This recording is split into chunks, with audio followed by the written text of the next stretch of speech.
बोधि दुर्लभ भावना।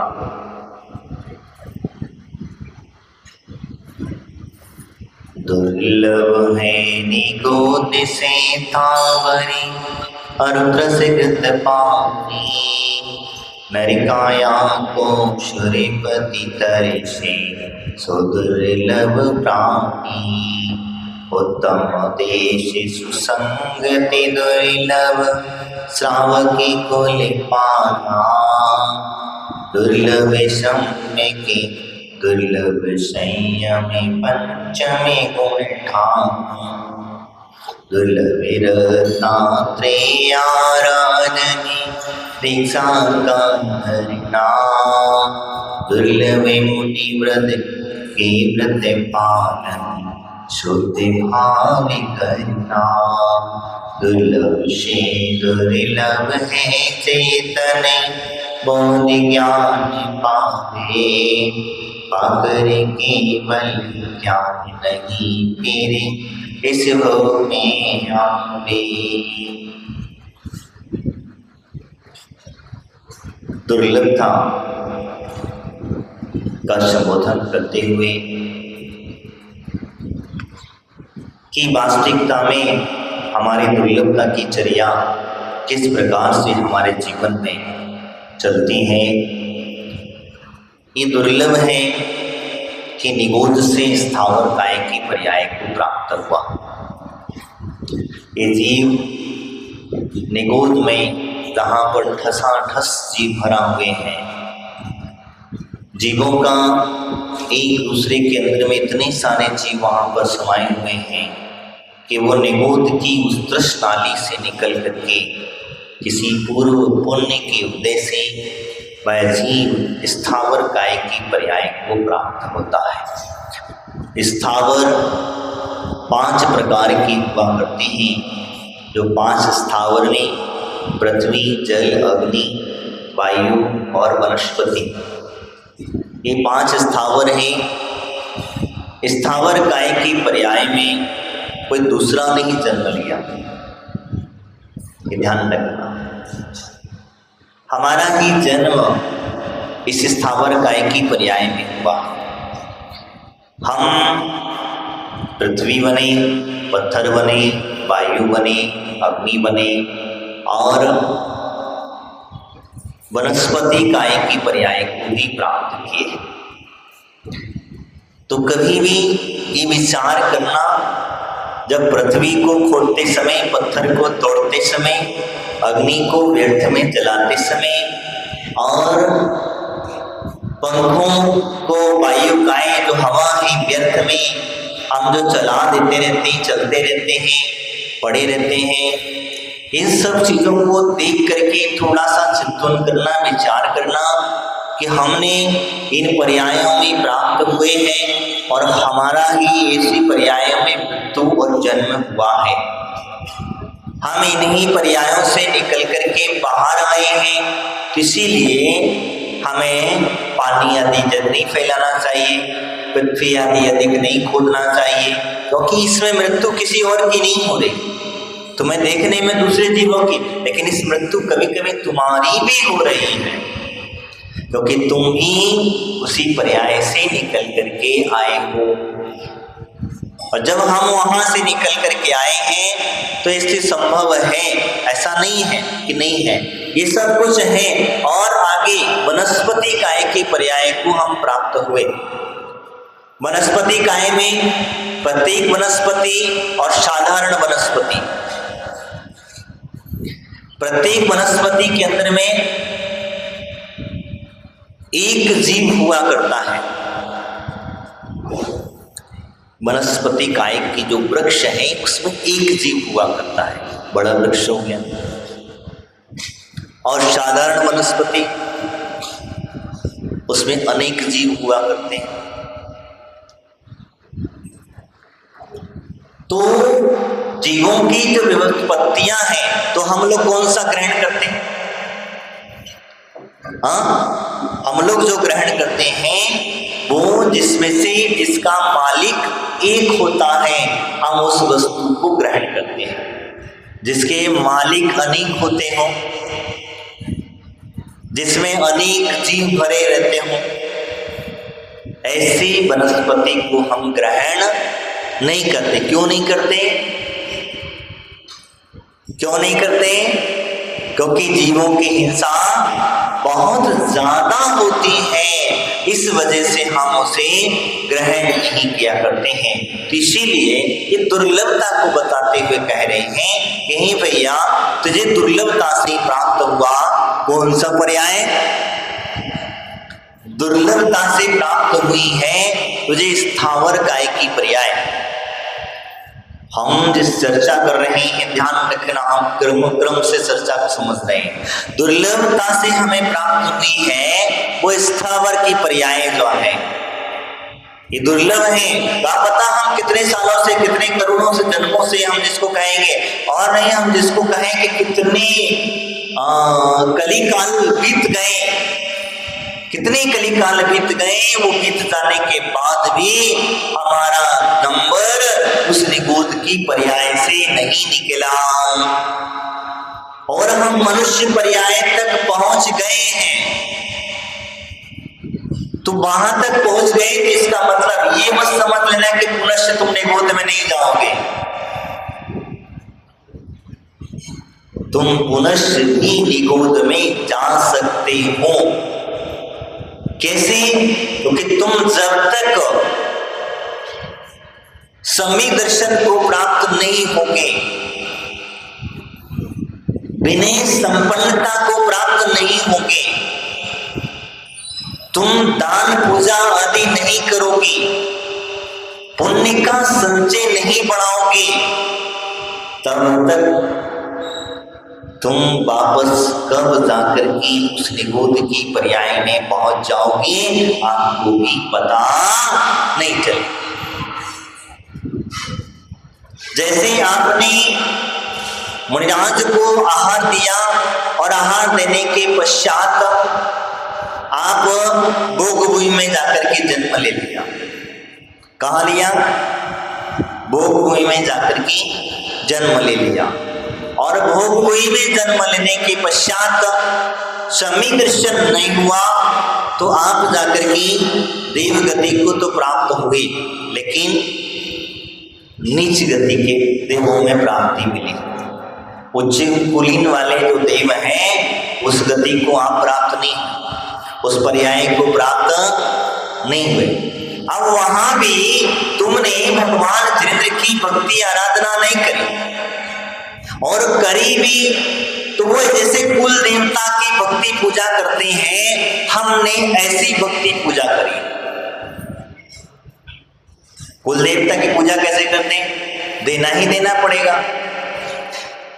कुल देवता की पूजा का मतलब ये होता है कि आपको कोई भी कार्य करना होता है तो उस समय पर जाकर के पहले उसकी पूजा अर्चा करना पड़ती है, तत्पश्चात आपको कोई भी मांगलिक कार्य करते हो तो ये कुल देवता की पूजा है, भक्ति के साथ नहीं पूजा करते हो। तुम्हें ये पूजा नियम से करना ही करना है, ये कुल देवता की पूजा है। तो इसी प्रकार से आप जो नीची जाति के देवों में जन्म लिया तो वही कारण बना कि वहां पूजा तो करी, लेकिन कुल देवता मान करके हमने पूजा करी और वही उसी का परिणाम निकला कि आप मिथ्यात्व की वजह से जाकर के एक इंद्रिय की पर्याय को पुनश्च प्राप्त हुए।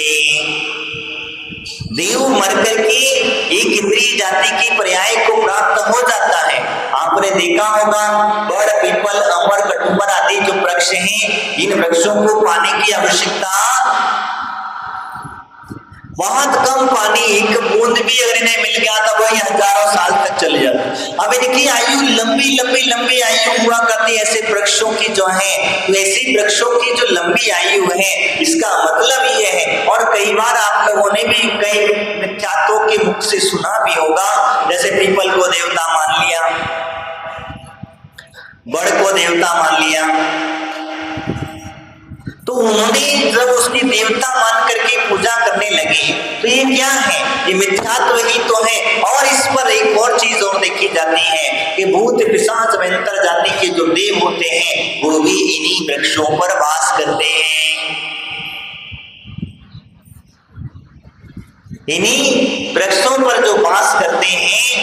जो है इसी वजह से कहा जाता है। तो इस प्रकार की व्यवस्था, तो हमारा चक्कर वहीं से आया, एक इंद्रिय पहुंचे और एक इंद्रिय से सीधे हम या तो ऊपर बढ़ेंगे या फिर नीचे जाएंगे। पुण्य कर्म का प्रबलता होगी तो 2 इंद्रिय 3 इंद्रिय आदि की ऊपर की व्यवस्था बन जाएगी। और अगर पुण्य कर्म का तुम्हारा प्रबलता नहीं रही तो आप नियम से कहां जाओगे? निगोध की पर्याय को प्राप्त हो जाओगे। और निगोध की पर्याय से जहां से निकले थे वहीं जाकर के पहुंच गए। इसीलिए भैया आपको संबोधन देते समय वो कह रहे हैं कि मनुष्य पर्याय तुम्हें मिली है, ये मनुष्य पर्याय की दुर्बलता है, सुलभता से प्राप्त नहीं हुई है, आसानी से हमें ये प्राप्त नहीं हुई है।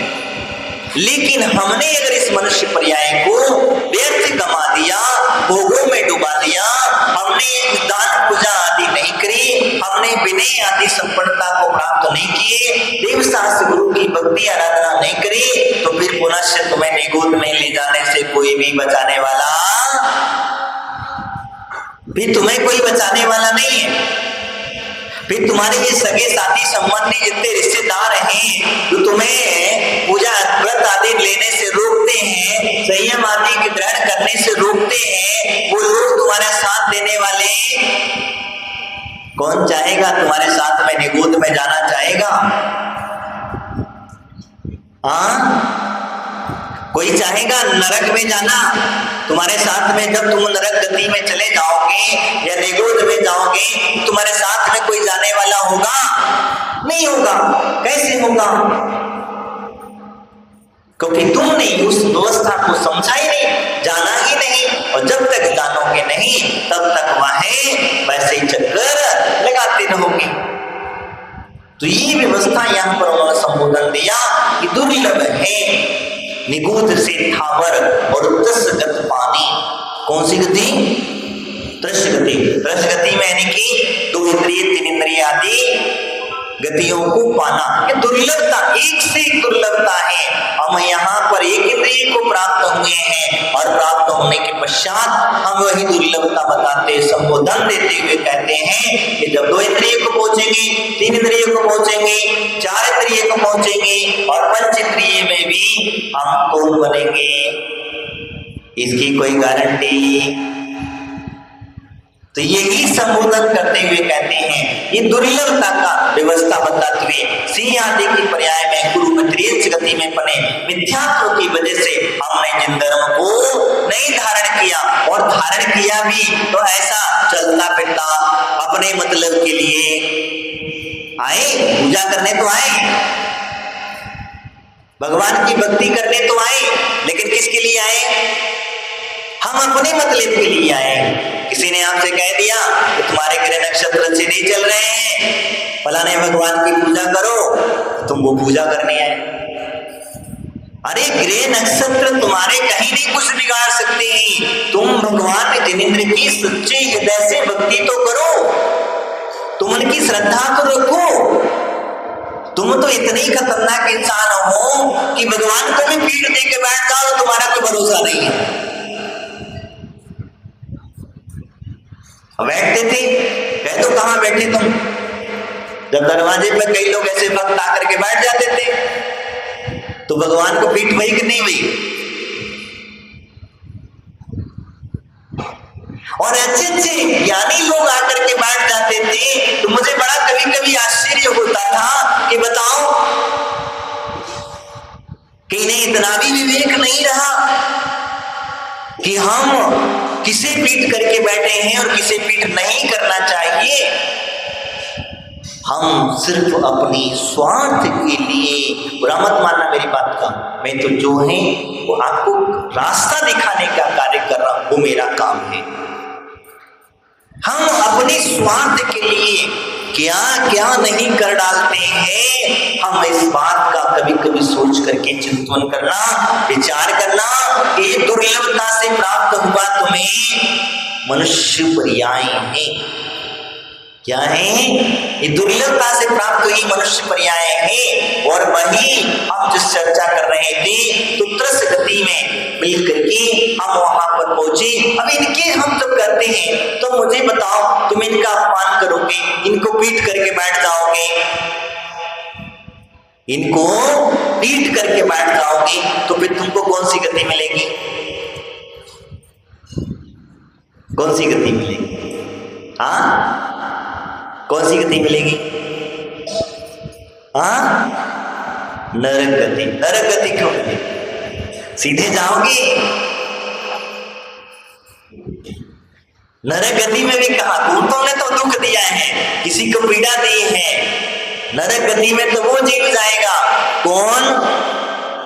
जो जीव एक दूसरे को पीड़ा देता है, दूसरे जीव की हिंसा करता है, तकलीफ देता है, भावनाएं कुभावनाएं हुआ करती हैं, ऐसा जीव नरक गति में जाएगा। अब बताओ, सीधा निगोद में जाओगे, सब खत्म।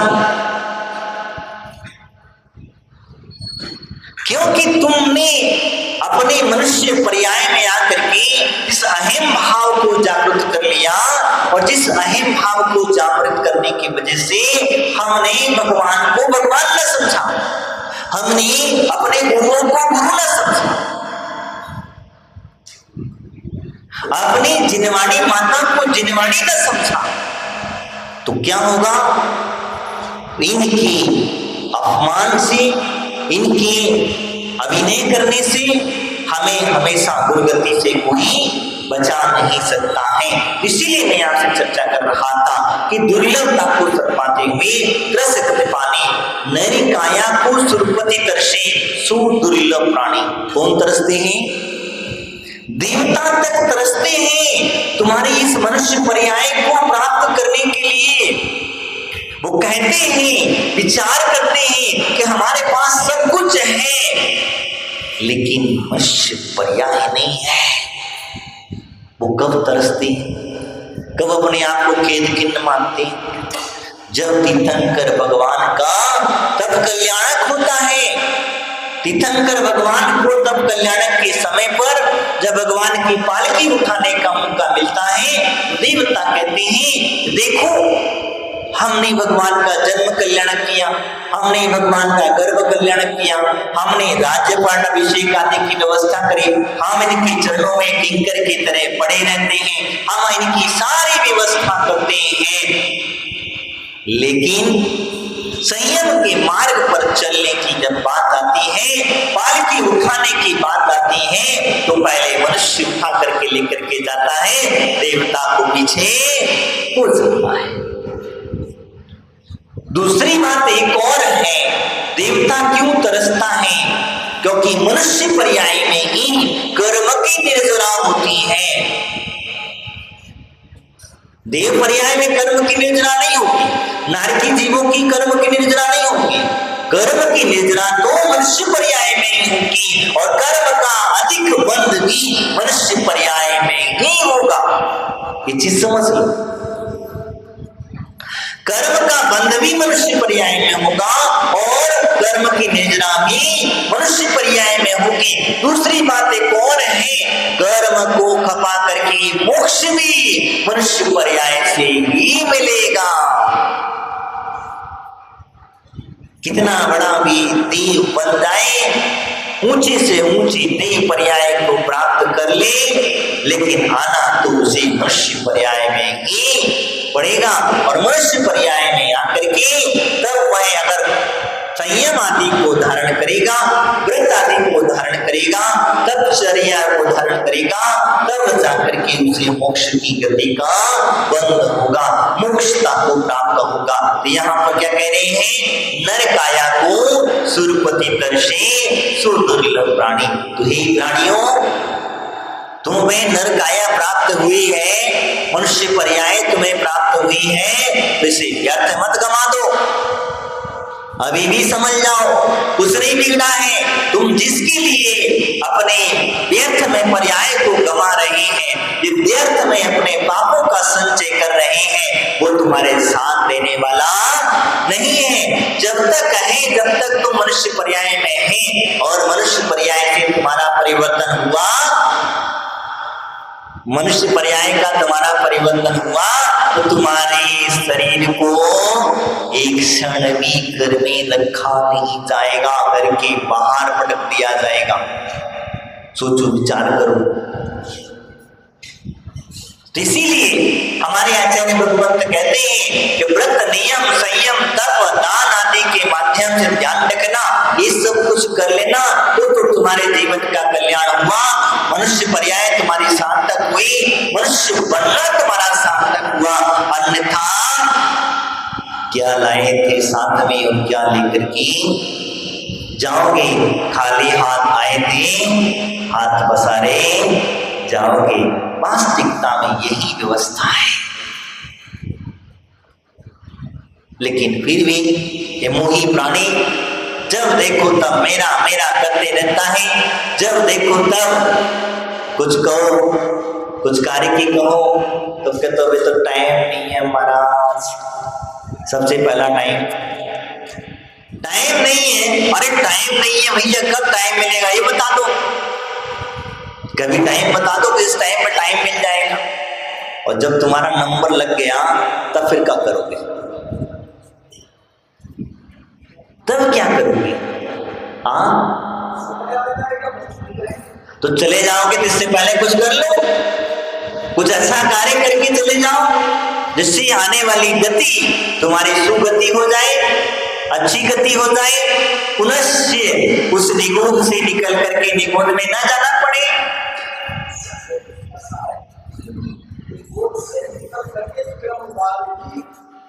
नहीं, ऐसा कुछ नहीं है, ऐसा कुछ भी नहीं है। ऐसा भी है, हमारे यहाँ एक प्रकरण मिला था।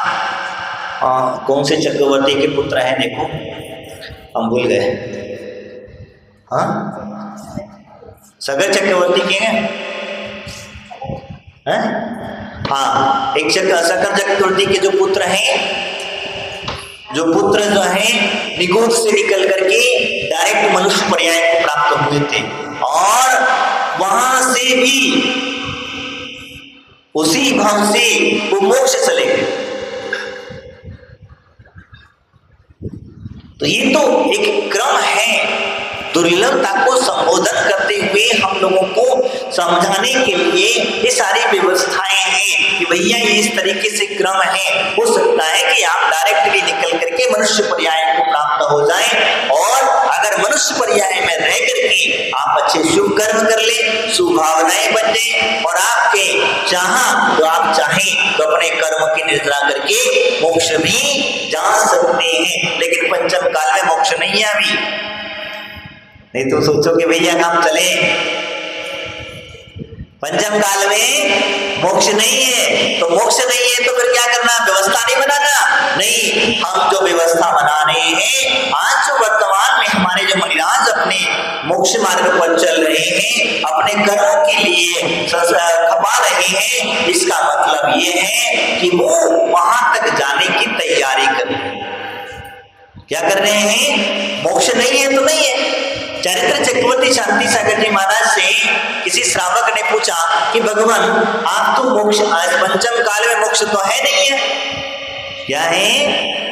पंचम काल में मोक्ष तो है नहीं है और इस पंचम काल में आप इतनी घोर तपस्या कर रहे हैं, आप श्रावक ही बन जाते। क्या जरूरत थी नग्न रहने की? और नग्न रहना इस समय पर अच्छा भी नहीं है, क्योंकि उस समय पर शासन किसका था? अंग्रेजों का शासन था, उनका शासन था।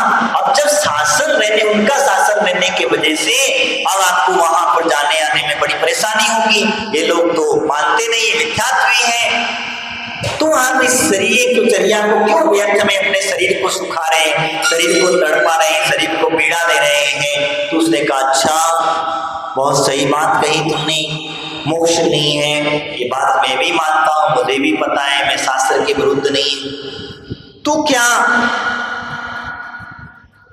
मैं मोक्ष जाने का पुरुषार्थ न करूं, मुनिव्रत आदि नहीं करूं? मैं मैं तो इसीलिए धारण करा हूं कि जब दरवाजा खुले फट से मोक्ष का जब दरवाजा खुले और दरवाजा खुलते ही तुरंत दरवाजे के अंदर हो जाऊंगा। और मैं अगर आप मोक्ष के जब तक वहां तक दरवाजे तक पहुंचने, अगर मैं मान के चलो मुनि व्रत आदि नहीं रहता हूँ, तपस्या आदि नहीं करता हूँ, कर्म निद्रा नहीं करता हूँ, तो मेरे जितने कर्म हैं तो फिर मुझे यहाँ से वहां तक जाने में टाइम लगेगा कि नहीं लगेगा? टाइम लगेगा कि नहीं लगेगा? तो इससे अच्छा है कि मैं अभी से पहले से तैयारी कर लो। और जो व्यक्ति पहले से तैयारी कर लेता है उसी एंड टाइम पर कितने भी मेहमान आ जाएं, कितने भी लोग आ जाएं, कितने भी कुछ भी आ जाए, उसकी तैयारी हमेशा रहती है, इसलिए कोई तकलीफ नहीं होती है। अब अगर तुम्हारे घर में कोई मेहमान आ जाए अचानक, तुम्हारे घर में नहीं है कुछ भी तैयारी, तब कैसे करोगे? तब कैसा करोगे? तुम अड़ोसी पड़ोसी से जाओगे या होटल से मंगाओगे?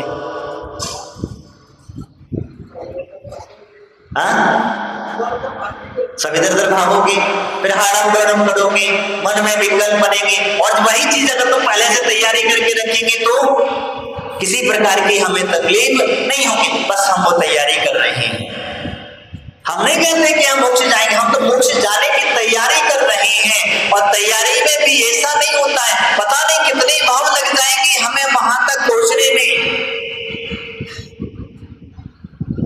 क्योंकि अभी तक तो उठता है बैठने, गिरता है उठता है गिरता है, इसी तरीके से चलता रहेगा। वो जब जाकर के समझ जाएगा, स्टेबल हो जाएगा, गुरु चरण में पूरी श्रद्धा बन जाएगी, तभी उसे सम्यक ज्ञान की प्राप्ति होगी। और जब सम्यक ज्ञान की प्राप्ति हो जाएगी तो सम्यक दर्शन के साथ में सम्यक ज्ञान लगेगा, तो वह जाकर के मोक्ष को प्राप्त कर पाएगा। यही कारण होता है। दुर्लभता को संबोधन करते हुए कहते हैं कि नर काया को सुरपति दर्शे सुदुर्लभ प्राणी। ये नर काया को प्राप्त करने के लिए देवता भी दर्शन होते हैं। देवताओं के मन में ये भावनाएं हमेशा रहा करती हैं कि हम ये मनुष्य पर्याय को कब प्राप्त करें और कब हम सम्यक दर्शन को प्राप्त करें, कब हम ज्ञान और चारित्र को अंगीकार करके उस मोक्ष को प्राप्त करें। इसीलिए देवता भी दर्शा करते हैं, हे मनुष्यों, आपने इस मनुष्य पर्याय को प्राप्त किए हैं और प्राप्त किया है, इसका सदुपयोग कर लेना। व्यर्थ में इसी मनुष्य पर्याय को गवा मत देना, बुद्धों में मत डाल देना, दुकान मकान में लगे मत रहना, घर गृहस्थी के कार्य में मत लपटे रहना, नहीं तो जिंदगी तुम्हारी इसमें निकाल दी तो फिर वही चक्कर जहां से आए वहीं के चक्कर में हम लगे रहेंगे। आगे वो कहते हैं उत्तम देश सुगंध दुर्लभ श्रावक कुल पाना। कौन सा उत्तम देश? उत्तम देश का मतलब ये श्रावक की पर्याय है। मैं आपको चर्चा बता रहा हूं। उत्तम देश का मतलब भरत क्षेत्र की प्राप्ति होना, ये चीज समझना। उत्तम देश का मतलब भरत क्षेत्र की प्रगति प्राप्ति होना, क्योंकि जहां से मुनिराज और भरत क्षेत्र में भी आर्यखंड की प्राप्ति होना, ये सबसे बड़ी दुर्लभता है। और आर्यखंड में भी हम जहां तीर्थंकरों की जन्म कल्याणक हुए हैं ऐसी भूमि को प्राप्त हो जाना, ये भी सबसे बड़ी दुर्लभता है। क्योंकि तीर्थंकरों की जन्म भूमियों पर जन्म लेना, लेकिन ये शास्त्र का नियम के विरुद्ध हो गया, क्योंकि जितनी भी तीर्थंकर भूमियां हैं वहां से श्रावक लोग गायब हो गए।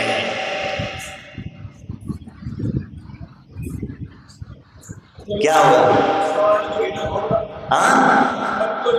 उसका कोई रीजन नहीं है, उसका कोई रीजन ही नहीं है। रीजन सिर्फ इतना ही है कि तुम अपनी लालच में आ गए, तुम्हें अपना धर्म तीर्थ से जुड़ना ही नहीं चाहे, तो तुम्हारा किसी न किसी मिथ्यात्व कर्म का उदय आया है, इसी वजह से आप धर्म से दूरता को भाग रहे हैं।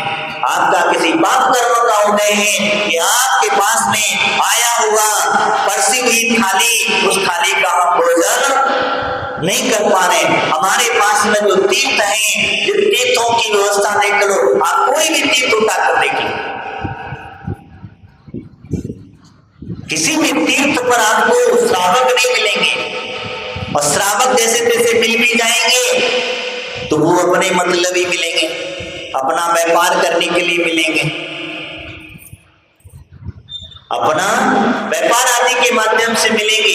यही सारी व्यवस्थाएं हैं। तो हम जिसको कह रहे थे उत्तम देश की प्राप्ति होना, यानी कि हमें ऐसी भूमि प्राप्त होना जिस भूमि पर तीर्थंकरों के जन्म हुए हैं। और तीर्थंकरों के जन्म होने का मतलब वह सबसे बड़ी पवित्र भूमि है, और वो पवित्र भूमि पर अगर हमारा जन्म होता है तो हमें उत्तम देश की प्राप्ति हो गई। हमें वास्तविकता कहा जाता है, आगे कहते हैं उत्तम देश सुसंगति पादुर्य। सुसंगति का मतलब साधुओं की संगति, सुसंगति मतलब साधुओं की संगति, और साधुओं की संगति की प्राप्ति करना बड़ी दुर्लभता है। इसीलिए मैंने बीच में भी कहा था, मंदिर में तो सब आ जाते हैं, ऊपर कोई नहीं चढ़ पाता है, क्योंकि तुम्हारा पुण्य नहीं है इतना, तुम्हारा पाप जो है वो जोर मार देता है, तो बीच की चीज से भगा देता है। इसीलिए हम बार बार क्यों कहते हैं कि साधु की संगति में जाकर के बैठो, उनके चरणों में जाकर के बैठो। नई बात होती है, कोई बात नहीं है, उनसे जाकर के बैठो तो सही, उनके पास जाकर के उनकी ऊर्जा को ग्रहण तो करो। आपको फिर देखना कितना आनंद आएगा। भले ही वो ना बोले, कोई बात नहीं है। कि आपको एक छोटा सा दृष्टांत देता हूं। एक साधु थे, मुनिराज थे, वो हमेशा मौन रहते थे, कुछ नहीं बोलते थे, और मौन रहने की वजह से लोग उनके पास कोई आते नहीं था। तो भाई महाराज तो कुछ बोलते नहीं है,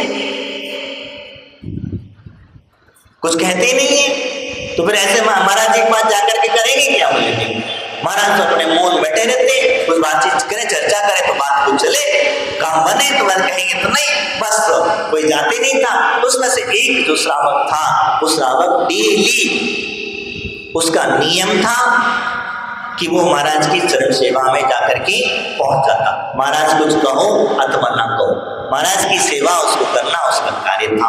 महाराज के कमरे में झाड़ू लगाना, पोछा लगाना आदि आदि की जो व्यवस्थाएं जो कुछ भी करता था, सेवा महाराज की जो कुछ भी लगता था। अगर कहीं महाराज के शरीर में कोई पीड़ा है, कुछ है, लग रहा है, दिख रहा है, देखने के बाद वो समझ लेता था कि हाँ महाराज जी को कोई तकलीफ है। एक दिन संयोग वसात महाराज जी मौन में थे, और मौन में रहने के बाद में वो व्यक्ति वहां आया तो महाराज से कुछ पूछ रहा था, पूछना चाह रहा था, तो मुख से उनके शब्द निकल गया कि जा चला जा। क्या शब्द निकल गया? वो कुछ कहना चाह रहा था, वो कहने के पहले ही उसने मुख से सुन लिया कि जा चला जा। महाराज जी के मुख से शब्द निकल गया कि जा चला जा। अब वो व्यक्ति ने बड़ी श्रद्धावान था, और श्रद्धावान होने की वजह से उसने सोचा कि महाराज ने हमें कुछ कहा है कि जा चला जा। वो जा चला जा शब्द का रटना चालू कर दिया। अब वो कुछ भी किसी को पहचाने। घर गया तो घर में अपनी बिटिया बीमार थी, घर में अपनी बिटिया बीमार थी। अब बीमार थी तो बीमार होने की वजह से उसने विचार किया कि ये बेटी बीमार है, तो महाराज ने कहा था जा चला जा। क्या कहा था? जा चला जा।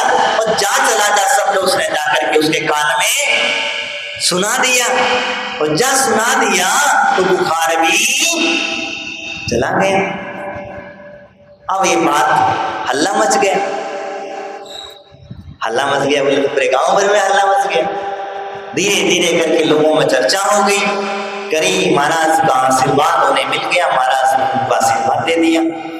किसको? जो सेवा करना। तो क्योंकि स्वाभाविक है, जो व्यक्ति सेवा करता है उसी को मेवा मिलती है। अब तुम क्या सोचते हो? तुम तो जाते महाराज आशीर्वाद दे दो, काय के लिए? अरे पहले सेवा तो करो,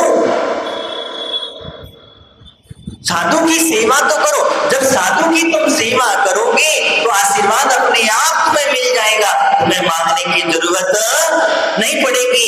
ये बात विशेषता से बता रहा हूं, तुम सेवा नहीं करोगी तुम्हें कुछ नहीं मिलेगा। महाराज कितना भी तुम्हें आशीर्वाद देते, तुम्हारे पीछे ठोक ठोक करके आशीर्वाद देती, तब भी तुम उसका फल प्राप्त नहीं कर पाओगे। करनी पड़ेगी तो सेवा। तो वो व्यक्ति जब सेवा कर रहा था, वो बात हल्ला मचा, क्योंकि क्यों कहा जाता है कि महिलाओं की पेट में कोई बात खपती नहीं है। तो गांव में पूरे में हल्ला मच गया। जब हल्ला मच गया तो लोग महाराज के पास भागे, और जो चाहे वो महाराज के पास जाए। क्योंकि सुन तो लिया था, चमत्कार भी साक्षात देख लिया। और जब देखने के बाद जब महाराज के पास भागे तो महाराज ने कहा, भैया तुम मेरे पास बोले कि महाराज आशीर्वाद दो, महाराज आशीर्वाद दो, कोई मंत्र दो, कुछ तो करो। तो महाराज कहते मैंने किसी से कुछ कर, फिर आखिर उनको मौत तोड़ना पड़ा कि मैंने किसी को कुछ दिया ही नहीं है। तुम्हें मेरे को कुछ आते नहीं है, मैंने कुछ कहा ही नहीं है, और मेरा तो मौन चला, तुम्हारे कारण मेरे को मौन तोड़ करके तुमसे बात करना पड़ रही है। इसलिए तुम लोगों को किसी को कोई भ्रांति हो।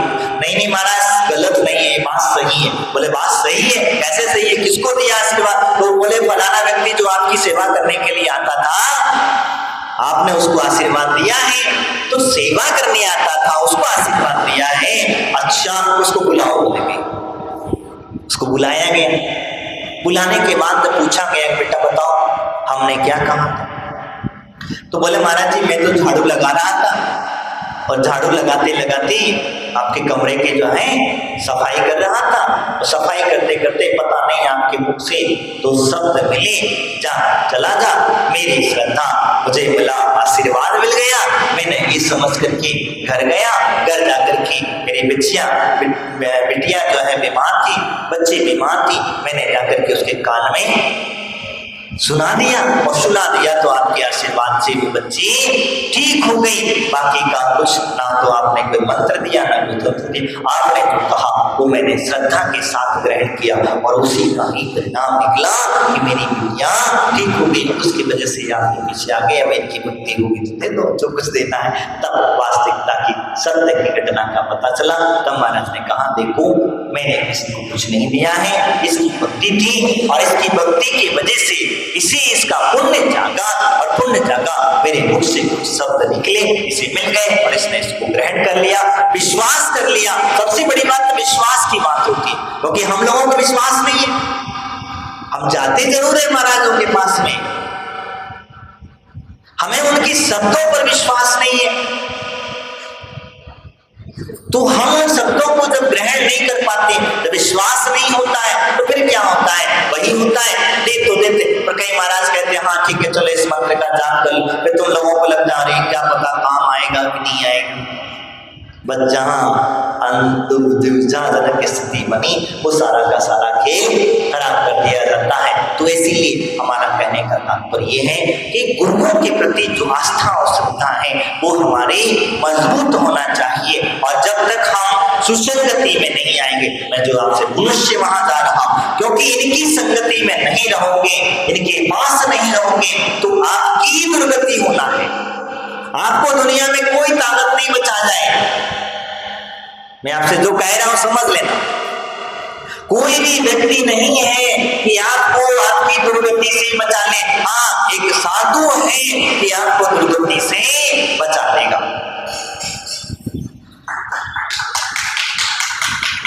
एक साधु है आपको बचा लेगा, बाकी की कोई भी ना माता ना पिता ना बेटा ना बेटी ना बुआ ना तुम्हारे जितने भी रिश्ते नाते कोई भी बचा करके रख ले तो हम बता देना, लेकिन साधु आपको जरूर आपकी दुर्गति होने से बचा करके सदगति की ओर ले जाएगा।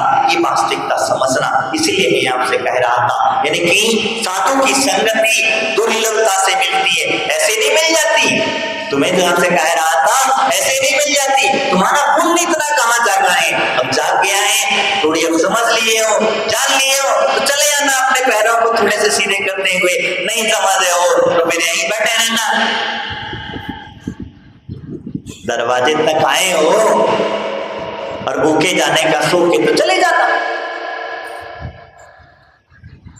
भाई जिसको भूखा जाने का शौक है तो चले जाना, नहीं है अगर उसे वास्तविकता चाहता है, उस पुण्य का संचय करना चाहता है और गुरुओं की आशीर्वाद पाना चाहता है तो उसे चले आना गुरुओं की सेवा करने के लिए। और सेवा करने से ही गुरु की मन की प्रसन्नता पता लगे, ऐसा कौन सा बिगड़ा हुआ कार्य भी गुरुओं के आशीर्वाद से अपने आप बन जाया करता है। मैं तो हमेशा कहता हूँ गुरु के आशीर्वाद के बगैर जीवन बेकार है,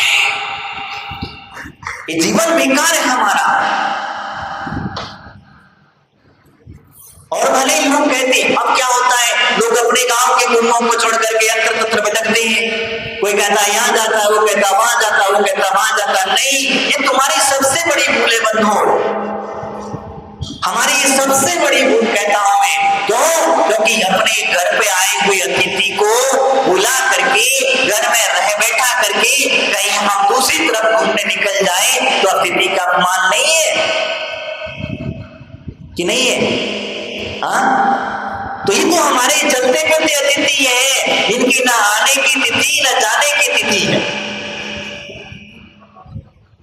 वास्तविक अतिथि तो यही है, इनकी जाने की तिथि का पता और ना आने की तिथि का पता होता है। तो ऐसे अतिथि को सहयोग मिलता है, संगति में रहने का सहयोग मिलता है, इनकी सेवा करने का सौभाग्य मिलता है। तो फिर हम पहले अपने घर की थाली को सहयोग सजा करके पहले उसका ग्रहण कर ले, तब जा करके हम दूसरे की थाली को प्राप्त करने के भाव रखें। मैं अभी अपनी गति बात को विराम दूंगा क्योंकि अपनी घड़ी से बढ़ रही है, अपन से चर्चा आगे की आगे करेंगे। तो मैं जो आपसे कह रहा था, संगति दुर्लभ है, श्रावक कुल का पाला, ये ध्यान रखना। मुनिराजों की संगति भी दुर्लभ है और श्रावक, अभी आप श्रावक की चर्चा बहुत लंबी है, मैं इसीलिए इसको यहीं पर विराम दूंगा, आगे की चर्चा हम आगे करेंगे। बोले महावीर भगवान की, आचार्य गुरुदेव श्री सगत जी महाराज की, राजसंग सर्वाणी माता की।